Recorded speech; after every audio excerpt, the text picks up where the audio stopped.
এবার আমরা জানবো zero order reaction. Zero order reaction কি? জিরো অর্ডার রিয়াকশন হচ্ছে rate of reaction does not change in change of concentration of the reactant. মানে রিয়াক্ট্যান্টের concentration যদি আমরা চেঞ্জ করি, ওই রিয়াকশনের রেটের কিন্তু কোনো রকম পরিবর্তন হবে না। এর আগেই কিন্তু আমরা দেখেছি, যদি আমরা রিয়াক্ট্যান্টের কনসেন্ট্রেশন 2 টাইমস 4 টাইমস চেঞ্জ করি, সেখানে আমার কি রেটের কোনো রকম কোনো পরিবর্তন হচ্ছিল না। কোনো রকম কোনো পরিবর্তন হচ্ছিল না বলে ওটা হচ্ছে জিরো অর্ডার রিয়াকশন। তো এখানে এক্সাম্পল হচ্ছে রিভার্স হেবার প্রসেস, মানে কি 2NH2 থেকে N2 + 3H2, এটা হচ্ছে একটা জিরো অর্ডার রিয়াকশনের এক্সাম্পল, ঠিক আছে। সো ইউনিট অফ রেট কি? ইউনিট অফ রেট হচ্ছে, এখানে আমরা জানি, আগেই দেখেছি, mole per litre per second. আর ইউনিট অফ রেট কনস্ট্যান্ট কি এখানে হবে? এখানেও হবে কি মোল পার লিটার পার সেকেন্ড। আমরা কিন্তু আগের দিনে এটা বের করেছি, ঠিক আছে।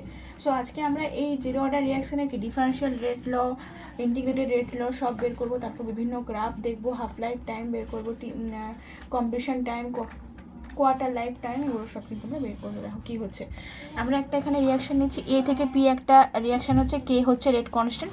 So at a time T equals to 0, একদম ইনিশিয়াল টাইমে এর কনসেন্ট্রেশন হচ্ছে এ, পি এর কনসেন্ট্রেশন 0, আর টাইম টিতে এর কনসেন্ট্রেশন হচ্ছে কি এ মাইনাস এক্স। সো এটা হচ্ছে এক্স। তা আমরা কী বলতে পারি, তা এই যে এটা কি এ হচ্ছে initial concentration of the reactant, A minus x হচ্ছে লেফট অ্যামাউন্ট অফ রিয়াক্ট্যান্ট, মানে কিছু সময়ের পর কতটা অ্যামাউন্ট আমার রিয়াক্ট্যান্ট পড়ে আছে, আর এক্স হচ্ছে amount of product form. So A minus x plus এই দুটোকে অ্যাড করলে কি আমরা কিন্তু ইনিশিয়াল কনসেন্ট্রেশন অফ দ্য রিয়াক্ট্যান্টই পাবো, ঠিক আছে। সো এখানকার রেট অফ দ্য রিয়াকশন আমরা কীভাবে লিখতে পারি? So rate of the reaction আমরা লিখতে পারি K naught a⁴ equals to minus D A by DT. আমি আগের দিনে বলেছি কেন এখানে মাইনাস হবে, আর এখানে হবে ডি পি বাই ডিটি, ঠিক আছে। এইভাবে কিন্তু আমরা রেট লিখতে পারি। তাহলে রেটটা কি হলো? আর সমান কে নট, কারণ কি সামথিং টু দি পাওয়ার 0 মানে কি 1, তো কে নট সমান কি minus D A by DT equals to D P by D T, ঠিক আছে। সো এখানে আর সমান কি? আর সমান আমরা বলতে পারি minus D of A minus x, কারণ কিছু সময় পর এর কনসেন্ট্রেশন হচ্ছে এইটা, বাই আমার ডিটি হলো, ঠিক আছে। সো এটা সমানে কি, এটা সমানই আমার কে নট, ঠিক আছে। সো এটা কি আর সমান আমি করছি minus D A by DT, মাইনাসে মাইনাসে plus D X by DT equals to K naught. কী হলো?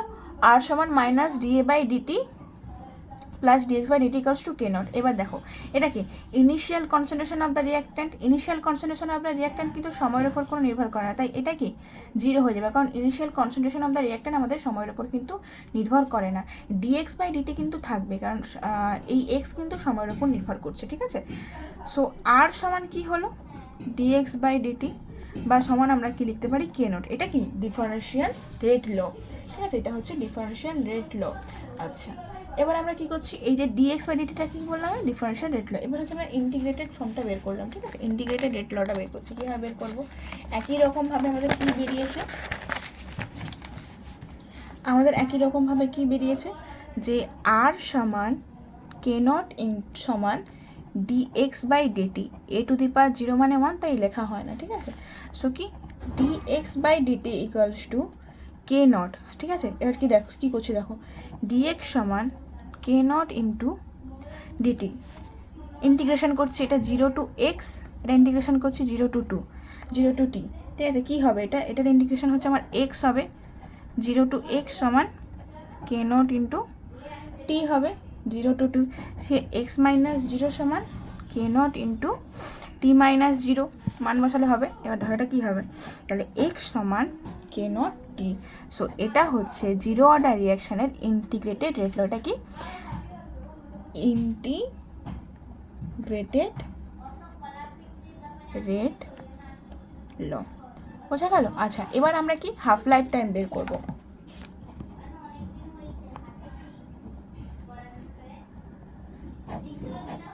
জিরো অর্ডার রিয়াকশনের হাফ লাইফ টাইম আমরা কীভাবে বের করবো?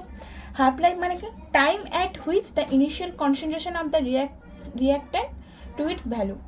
কি না, যেই সময় কি হবে যে আমাদের যে রিয়াক্ট্যান্টের ইনিশিয়াল কনসেন্ট্রেশন ছিল সেটা কি হয়ে যাবে, হাফ হয়ে যাবে। সো আমরা ইন্টিগ্রেটেড রেট লটা কী জানি, আমরা এক্স সমান আমরা কী জানি কে নট টি, ঠিক আছে। হাফ হয়ে যাবে মানে কি, হাফ হয়ে যাবে মানে কি আমরা বলতে পারি এ মাইনাস এক্স সমান কি এ মাইনাস 50, মানে 50% হয়ে যাবে, এ মাইনাস 50/100 ইন্টু এ, এটা বলতে পারি। সো এটা কি 5 দুগুণে 10 মানে a-a/2 সমান কি a/2, ঠিক আছে। আর x সমান কি আমাদের, x সমান হচ্ছে a/2। সো এখানে আমরা ভ্যালুটা পুট করলে কি পাবো, x সমান যে k0t আছে, x এর জায়গায় কি আমরা a/2 বসাবো, আর k0 আর t হাফ লাইফ বের করছি, t হাফ বসিয়েছি। সো এখান থেকে t হাফ সমান কি বেরাবে, t হাফ সমান a/2 k0. This is the half lifetime for zero order reaction. This is the half lifetime of zero order reaction. এভাবে আমরা কিন্তু হাফ লাইফ টাইম আমরা বের করতে পারবো, ঠিক আছে। আচ্ছা, যদি আমরা বের করি t 75%, 75%এর টিটা যদি বের করি কীভাবে, 75% মানে কি, আমার x সমান কি হবে, আমার x সমান কি, x সমান হবে আমার 3a/4, x সমান কি আমার 3/4ই হবে x এর মান, তাই না, 75% হলে। তাহলে আমরা এইভাবে মানটা আমরা বসাচ্ছি, আমরা কি জানি x সমান k0t, x এর জায়গায় কি বসাচ্ছি আমরা 3a/4 সমান k0t। সো এখানে a আমরা লিখতে পারি a সমান কি হবে, এখানে হবে a নয়, সরি, আমাদের t সমান কি হবে, t 75% আমরা বের করছি। সো t 75% আমাদের কি হবে, নিচে চলে আসবে k0টা, তাহলে আমরা বলতে পারি 3a/4 k0, 3a/4 k0, এটাই কি, এটাই সমান কি 3a/2 ইন্টু 2 k0। এই a/2 k0টা কি আমি একটু আগেই দেখলাম, এটা কি হাফ লাইফ টাইম, তো আমরা বলতে পারি 3/2 ইন্টু t হাফ, ঠিক আছে। তাহলে কি বেরালো, t 75% সমান 3a/4 k0 বা 3/2 into t half. Very very important কিন্তু কোশ্চেন সলভ করার জন্য। আচ্ছা, এবার যদি আমরা t 25% বের করি, t 25% মানে কি, t 25% মানে কি, আমার x সমান কি হবে, x সমান হবে কি 25/100 ইন্টু a, ঠিক আছে, মানে কি a/4, ঠিক আছে। আমরা জানি x সমান k0 ইন্টু t, x এর জায়গায় a/4 equals to k0 into t 25% আমরা বের করছি। সো এখানে t 25% কি a/4 k0, এটা কি t 25% a/4 k0। আচ্ছা, এবার আমরা কি টাইম অফ কমপ্লিশন 100%, যখন এ কি ইনিশিয়াল যে কনসেন্ট্রেশন অফ দ্য রিয়াক্ট্যান্ট ছিল সেটা আমার কি হচ্ছে, পুরো এক্সেই কনভার্ট হয়ে যাচ্ছে, মানে প্রোডাক্টেই কনভার্ট হয়ে যাচ্ছে। তার মানে কি x সমান 100% ইন্টু a, মানে কি 100/100 ইন্টু a, মানে কি a, মানে a। তাহলে x সমান যদি আমরা a বসাই, তাহলে x সমান আমরা k0t জানি, x এর মান a বসাচ্ছি, a সমান k0t, তাই t কমপ্লিশন t 100% সমান a/k0। তাহলে জিরো অর্ডার রিয়াকশান আমার কখন কমপ্লিট হয় সেই সময়টা বের করার জন্য আমাদেরকে বের করতে হবে a/k0, a জানতে হবে আর আমাদেরকে কি রেট কনস্ট্যান্ট জানতে হবে ওই রিয়াকশানের, তাহলে কি আমরা টাইম অফ কমপ্লিশন কিন্তু বের করতে পারবো, ঠিক আছে। এতটা ক্লিয়ার হলো, বুঝতে পেরেছো। এইভাবে আমরা half life time t 25%, t 75% time of completion কিন্তু এভাবে বের করেছি, ঠিক আছে। আচ্ছা, সো আমরা দেখো এখান থেকে কি বের করছি, দেখো t 100% সমান কি a/k0, উপর নিচে আমি 2 দিয়ে গুণ করছি, 2a/2 k0 সমান কি 2 ইন্টু t হাফ, তাহলে t 100% সমান 2 into t 50%। Very very important formula. So এবার আমরা কী জানলাম সব ফর্মুলা কিন্তু আমরা একসাথে লিখছি। দেখো কি জেনেছি আমরা, x সমান k0t জেনেছি, ঠিক আছে। তারপর কি জেনেছি আমরা, t হাফ সমান a/2 k0 জেনেছি। তারপর কি জেনেছি, t 25% সমান জেনেছি, কত জেনেছি, a/4 k0 জেনেছি, ঠিক আছে।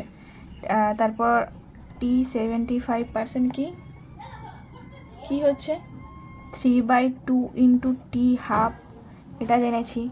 তারপর আর কি ফর্মুলা জেনেছি, t 100% সমান a/k0 সমান 2 ইন্টু t হাফ, ঠিক আছে, এগুলো জানি। আর কি t 75% আর তোমার কি বলবো T75%, 3/2 ইন্টু টি হাফ মানে কি, এটা আমরা জেনেছি, ঠিক আছে, এগুলো আমরা জানলাম। আছে এবার আমরা ইন্টারসেপ্ট ফর্মে আমরা জানবো, ঠিক আছে। ইন টার্মস অফ রিয়াক্ট্যান্ট এইখানে হচ্ছে যে সিটি সমান C0 মাইনাস K0T হয় রিয়াক্ট্যান্টের টার্মসে, আর প্রোডাক্টের টার্মসে সিটি সমান C0 প্লাস K0T হয় প্রোডাক্টের টার্মসে, ঠিক আছে। দেখো প্রোডাক্টের টার্মসে সিটি কি এখানে এই যে রিয়াক্ট্যান্টের টার্মসে যেটা লিখলাম, সিটি হচ্ছে কনসেন্ট্রেশন অফ দ্য রিয়াক্ট্যান্ট এর টাইম টি, C0 হচ্ছে initial concentration of the reactant, K0 হচ্ছে রেট কনস্ট্যান্ট, আর টি হচ্ছে টাইম। আর এই প্রোডাক্টের টার্মসে যে রিয়াকশনটা লিখেছে সেখানে সিটি কি কনসেন্ট্রেশন অফ দ্য প্রোডাক্ট আর টাইম টি, এটা কি ইনিশিয়াল কনসেন্ট্রেশন অফ দ্য তোমার কি প্রোডাক্ট, আর K0 হচ্ছে রেট কনস্ট্যান্ট, টি হচ্ছে টাইম। আমরা কিন্তু এইভাবে এই ইকুয়েশনগুলো কিন্তু ইম্পর্টেন্ট, পুরো এখানে কিন্তু তোমার জিরো অর্ডার রিয়াকশানের সমস্ত ইকুয়েশন কিন্তু আমি কি লিখে দিয়েছি, জিরো অর্ডার রিয়াকশানের সমস্ত ইকুয়েশন কিন্তু লিখে নিয়েছি, তোমরা কিন্তু দেখে নিতে পারো, ঠিক আছে। সো এবার আমরা কি করছি দেখো, এবার আমরা কিছু গ্রাফ ডিসকাস করবো, ঠিক আছে। আমি কিন্তু কেমিক্যাল কাইনেটিক্সের প্রথম লেকচারে তোমাদেরকে গ্রাফ, স্ট্রেট লাইন, তারপর তোমাদের এক্সপোনেনশিয়াল, প্যারাবোলিক, হাইপারবোলিক গ্রাফ কিন্তু দেখেছিলাম, সেই সবই এখানে এবার। আচ্ছা, সো আগে আমরা কি দেখলাম, আমরা সব এক্সপ্রেশনগুলো দেখে নিয়েছি জিরো অর্ডার রিয়াকশানে। এবার আমরা কি জিরো অর্ডার রিয়াকশানে আমরা গ্রাফ দেখবো, ঠিক আছে। গ্রাফগুলো ডিসকাস করছি। প্রথমে আমরা এক্স ভার্সেস টি গ্রাফ দেখছি। সো আমরা ইকুয়েশন কি জানি, আমরা ইকুয়েশন জানি, কোথায় করছি, এখানে করছি, এক্স সমান K0T, ঠিক আছে। এক্স সমান K0T জানি। সো এখানে এক্স আমাদের ওয়াই, এখানে ওয়াই অ্যাক্সিসে নিয়েছি mx, y equals two mx plus c হচ্ছে স্ট্রেট লাইনের ইকুয়েশন।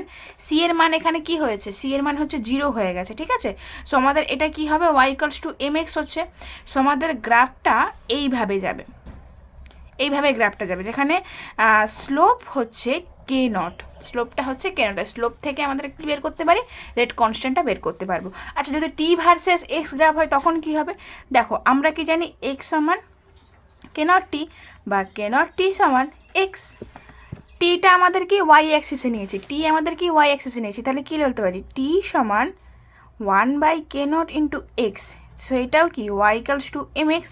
গ্রাফটা এইভাবে যাবে, আর এখানে স্লোপটা কি আমাদের বলছে 1/K0, ঠিক আছে। আচ্ছা, এবার আমরা গ্রাফ দেখব টি হাফ ভার্সেস এ।